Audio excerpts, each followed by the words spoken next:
Hello friends, நம்ம இன்றைக்கி beetroot வச்சு ஒரு அல்வா தாங்க செய்ய போகிறோம். ரொம்ப டேஸ்ட்டாக இருக்கும், ஹெல்த்தியானது. கண்டிப்பாக நீங்கள் ட்ரை பண்ணி பாருங்கள்.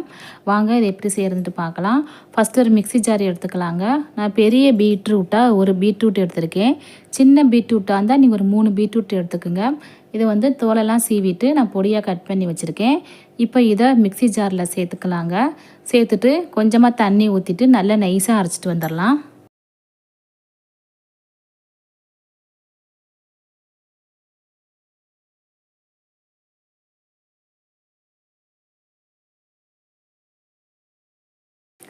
இப்போ நம்ம அரைச்ச பீட்ரூட்டை ஒரு சல்லடையை வச்சு வடிகட்டிக்கலாங்க. அதிலே கொஞ்சம் கொஞ்சமாக தண்ணி சேர்த்துட்டு வடிகட்டிக்கலாம். மறுபடியும் மிக்சியில் போட்டு கொஞ்சம் தண்ணி ஊற்றிட்டு அதே மாதிரி வடிகட்டி எடுத்து வச்சுக்கலாங்க.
இப்போது அடுத்ததாக இதில் வந்து ஒரு 1/2 கப் அளவுக்கு கார்ன்ஃப்ளவர் மாவு சேர்த்துக்கிறேங்க. இப்போ ஸ்டவ் ஆன் பண்ண வேண்டாம். கார்ன்ஃப்ளவர் மாவு நல்லா கரைச்சி விட்டதுக்கப்புறமா அதுக்கப்புறமா ஸ்டவ் ஆன் பண்ணி நம்ம கிளற ஆரம்பிச்சிடலாம்.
இப்போ இது ஓரளவு கெட்டியாக வந்ததுக்கப்புறமா நம்ம ஜீனி சேர்த்துக்கலாங்க.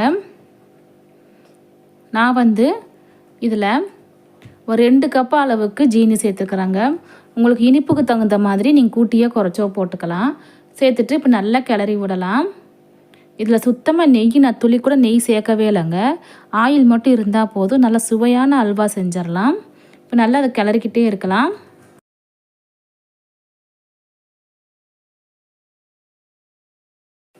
இப்போ இதில் நான் கொஞ்சமாக ஆயில் சேர்த்துக்கிறேங்க. சேர்த்துட்டு நல்லா கிளறி விடலாம். ரீஃபண்ட் ஆயில் தான் சேர்த்துருக்கேன்.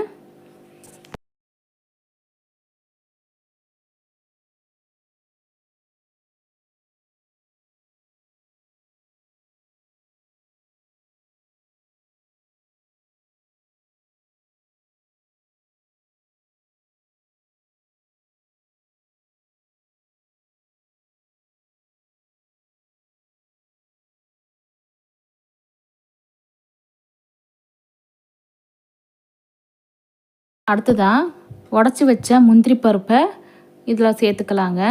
சேர்த்துட்டு நல்லா கிளறி விட்டுக்கலாம். அப்புறம் மறுபடியும் கொஞ்சம் ஆயில் சேர்த்துக்கலாம். சேர்த்துட்டு நல்லா கிளறிக்கிட்டே இருக்கலாங்க. ஸ்டவ் லோ ஃப்ளேமில் வந்ததுக்கப்புறம் ஓரளவுக்கு கெட்டியாக வரட்டும். அதுக்கப்புறம் ஸ்டவ் ஆஃப் பண்ணிடலாம்.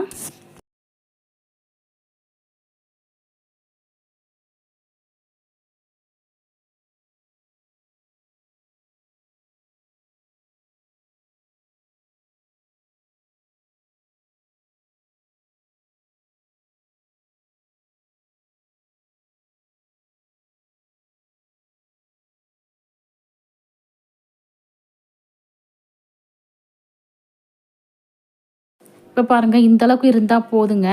நம்ம கரண்டியை வச்சு இப்படி எடுத்து பார்க்கல இந்தளவுக்கு இருக்கணும். இந்தளவுக்கு இருந்தால் நம்ம ஸ்டவ்வை ஆஃப் பண்ணிடலாங்க. ஃபுட் கலர்லாம் நான் எதுவுமே சேர்க்கலை. பார்க்குறக்கே நல்லா கலர்ஃபுல்லாக இருக்குங்க. இப்போ நான் தட்டில் வந்து ஆயில் தடவி வச்சுட்டேன். இந்த சுட சுட அல்வாவை நம்ம அப்படியே ஒரு பிளேட்டில் போட்டுடலாங்க. ஒரு அரை மணி நேரம் கழித்து பீஸ் போட ஆரம்பிச்சிடலாம்.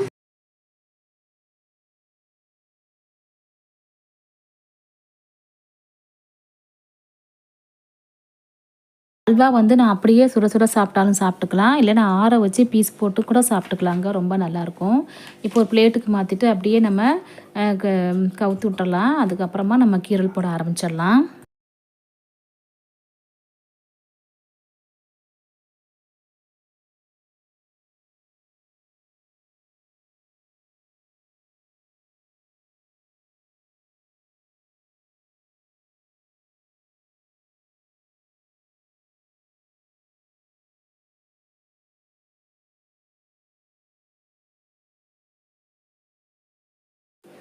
இப்போது நம்ம வேணுங்கிற சைஸில் நம்ம கீரல் போட்டு எடுத்து வச்சிடலாங்க. சூப்பராக இருந்துச்சுங்க இந்த அல்வா. கண்டிப்பாக நீங்கள் ட்ரை பண்ணி பாருங்கள். அவ்வளோ டேஸ்ட்டாக இருந்துச்சு. ரொம்ப ஹெல்த்தியான பீட்ரூட் அல்வா ரெடி ஆயிடுச்சுங்க. பீட்ரூட்டில் தான் செஞ்சுன்ட்டு அந்த ஸ்மெல்லே வராது. அவ்வளோ டேஸ்ட்டாக இருக்கும். கண்டிப்பாக நீங்கள் ட்ரை பண்ணி பாருங்கள். Okay friends, thank you.